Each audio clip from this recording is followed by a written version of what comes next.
नमस्कार दोस्तों, 20वीं सदी के एक महान व्यक्ति जिन्होंने साइंस एंड स्पिरिचुअलिटी के बीच मैथमेटिक्स का वो 3 मैजिकल नंबर को ढूंढ निकाला जिसमें पूरे ब्रह्मांड का रहस्य मौजूद है, जिनके इनोवेशंस ने ना सिर्फ यूनाइटेड स्टेट्स बल्कि पूरे दुनिया को एकजुट किया था।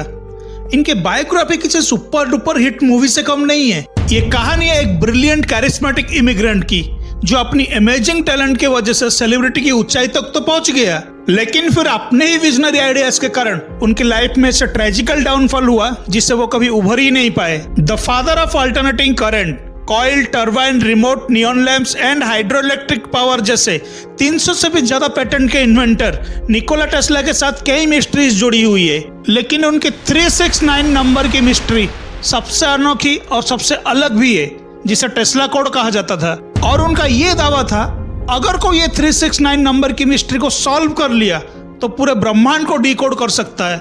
और ये नंबर हमारे सनातन धर्म में, वेदों में, पुराणों शास्त्रों में और किसी भी प्रकार के पूजा विधि और हर धार्मिक कार्य में भी प्रयोग किया जाता है। तो क्या है ये 369 नंबर का रहस्य? इसे ब्रह्मांड को कैसे डिकोड किया जा सकता है और इसका सनातन धर्म के साथ क्या कनेक्शन है? आइए जानते हैं आज के इस वीडियो में।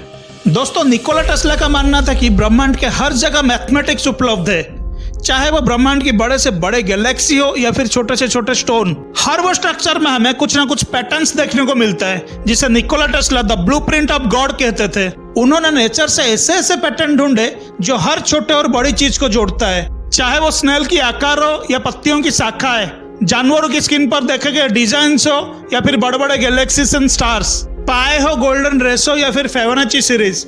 ब्रह्मांड इन सारे पैटर्न को बहुत क्लोजली फॉलो करता है और इनसे ही नई स्ट्रक्चर डेवलप करता है। निकोला टेस्ला का रिसर्च के मुताबिक इन सारे प्रोसेस में ब्रह्मांड जिन कोड का यूज करता है उनमें 369 नंबर एक इंपॉर्टेंट रोल निभाते हैं।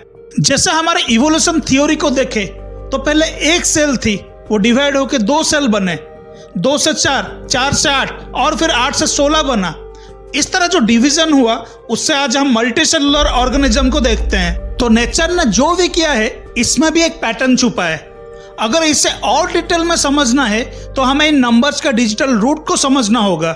डिजिटल रूट बेसिकली किसी भी नंबर को अगर हम आपस में जोड़े और जो नंबर मिलता है उनके भी इंडिविजुअल नंबर को फिर से जोड़े और तब तक करता रहे जब तक हमें कोई सिंगल डिजिट ना मिले, और वही सिंगल डिजिट को डिजिटल रूट कहा जाता है। तो इवोल्यूशन थ्योरी के नंबर का डिजिटल रूट में भी एक यूनिक सा पैटर्न देखने को मिलता है।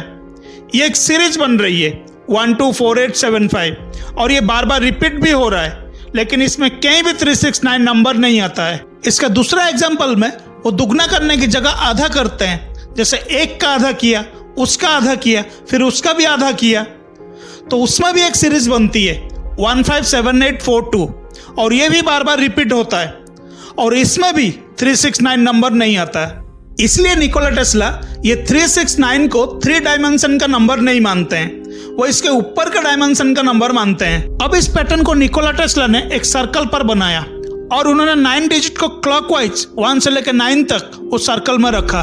फिर वो 369 के अलावा बाकी नंबर्स को जोड़ दिया तो उससे एक वोर्टेक्स बना और इसी वोर्टेक्स को Nikola Tesla the blueprint of God कहते हैं। तो सबसे पहले उन्होंने 369 नंबर को नॉर्मल नंबर से अलग कर दिया, क्योंकि उनका मानना था कि 369 नंबर हायर डायमेंशंस के है और बाकी नॉर्मल नंबर है। उसके बाद 369 में से 9 को अलग कर लिया और 9 को और हायर डायमेंशंस का नंबर बताया। उन्होंने ऐसे कैसे किया, आइए समझते हैं। निकोला टेस्ला का पहला एक्सपेरिमेंट जो वो 1 पर किए थे और वही एक्सपेरिमेंट वो 3 पर किए। जब 3 को डबल किया गया और उसमें जो पैटर्न मिला वो भी सरप्राइजिंग था। 3 से 6, 6 से 12 और फिर 12 से 24। इस सीरीज का जब डिजिटल रूट निकाला गया उसमें सिर्फ 3 और 6 ही मिला, जो बार बार रिपीट भी हो रहा था, लेकिन अब यहाँ 9 मिसिंग था। फिर वो 3 का आधा करते हैं और उसका आधा करते हैं, फिर उसका भी आधा करते हैं, तो उस सीरीज का जो डिजिटल रूट आया उसमें भी 3 और 6 ही रिपीट होती है और 9 मिसिंग रहती है। तो इसका मतलब ये हुआ 9, 3 एंड 6 के अपर डायमेंशन नंबर है। तो एक तरह का ये एक हायरार्की बनते जा रही है जिसमें 9 सबसे ऊपर है। निकोला टेस्ला इस एक्सपेरिमेंट को फिर से रिपीट किए, लेकिन इस बार 9 के साथ। जब उन्होंने 9 का डबल किए और उसका आधा भी किए तो दोनों जगह पर जो पैटर्न और उसका डिजिटल रूट मिला वो 9 ही था। तो इससे यह प्रूव हुआ कि 9 एक सुपीरियर नंबर है 3 एंड 6 से भी, क्योंकि अगर हम सर्कल को ही देखें जो बेसिक शेप है उसमें भी 360 डिग्री होते हैं, जिसका डिजिटल रूट 9 है। और ये सिर्फ सर्कल ही नहीं, कोई भी shape, pentagon, hexagon, triangle, rectangle या फिर कोई भी पॉलीगन ही क्यों ना हो, उनके इंटरनल एंगल का जो सम होगा उसका डिजिटल रूट 9 ही होगा। तो इसका मतलब ये है कि 9 इस यूनिवर्स में सिंगुलरिटी से लेकर इन्फिनिटी तक हर जगह मौजूद है। इसलिए जो समय है, जो काल चक्र है, उसमें भी हर जगह 9 दिखने को मिलता है। जैसे 1 घंटे में 3600 सेकंड, एक दिन में 86400 सेकंड और 1440 मिनट, इन सबका डिजिटल रूट 9 है। और एक दिन ही नहीं, चाहे एक हफ्ते का, एक महीने का या फिर एक साल का ही कैलकुलेट करने पर भी सबका डिजिटल रूट 9 होगा।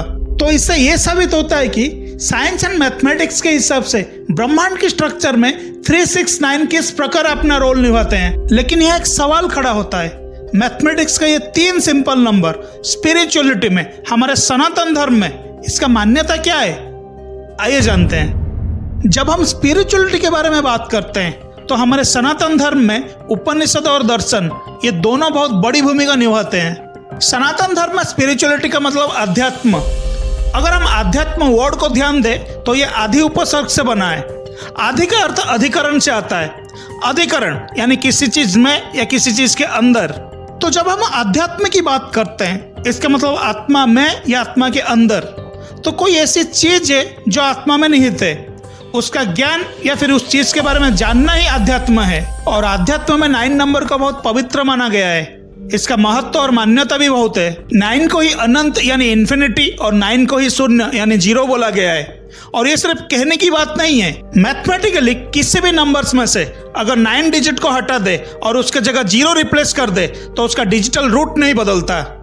तो 9 और 0 में इक्वालिटी है। अगर हम 0 को किसी भी डिजिट के साथ मल्टीप्लाई करें तो वो 0 हो जाता है। वैसे 9 को किसी भी डिजिट के साथ मल्टीप्लाई करें तो उसका डिजिटल रूट 9 ही रहता है। तो इस तरह की इक्वालिटी हमें यहाँ भी देखने को मिलती है। और डेसिमल नंबरिंग सिस्टम के सारे डिजिट जो 0 से 9 तक यानी 0, 1, 2, 3, 4, 5, 6, 7, 8, 9 इन सबको भी प्लस करेंगे तो इसका डिजिटल रूट भी 9 ही आता है। तो 9 ही अनंत है और 9 ही शून्य है।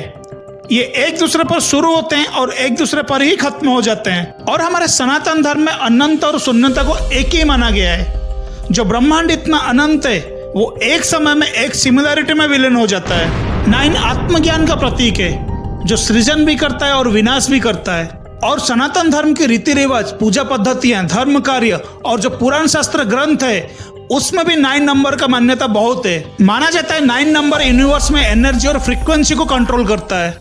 कुछ रिसर्चर्स के मुताबिक 432 हर्ट्ज के फ्रीक्वेंसी से हमारे मेंटल क्लैरिटी बहुत अच्छी हो जाती है, जिससे हमारा फोकस लेवल बहुत बढ़ जाता है। जब हम ओम मंत्र का सही जाप करते हैं उसके भी फ्रीक्वेंसी 432 हर्ट्ज होती है, जो हमें यूनिवर्स के साथ कनेक्ट करती है। सरप्राइजिंगली इस 432 का भी डिजिटल रूट 9 है।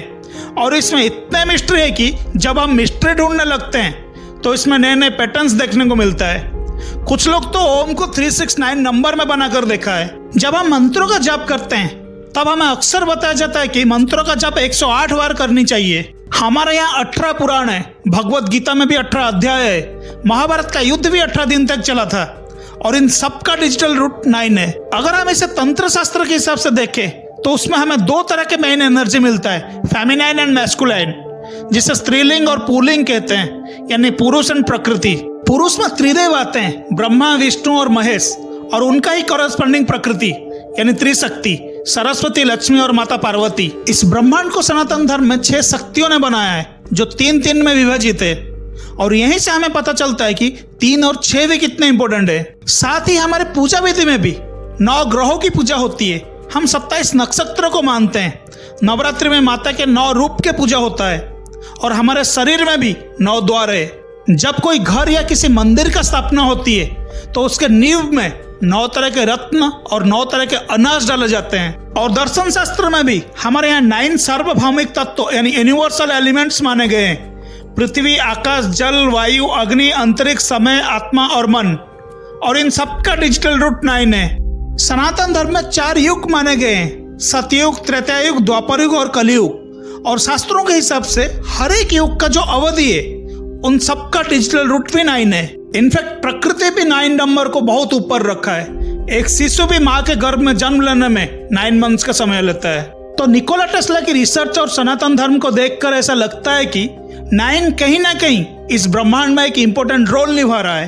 हो सकता है ये सारे पैटर्न कुछ लोगों को एक मैथमेटिकल ट्रिक लगे, लेकिन निकोला टेस्ला जैसे जीनियस भी इससे काफी ऑब्सेस थे।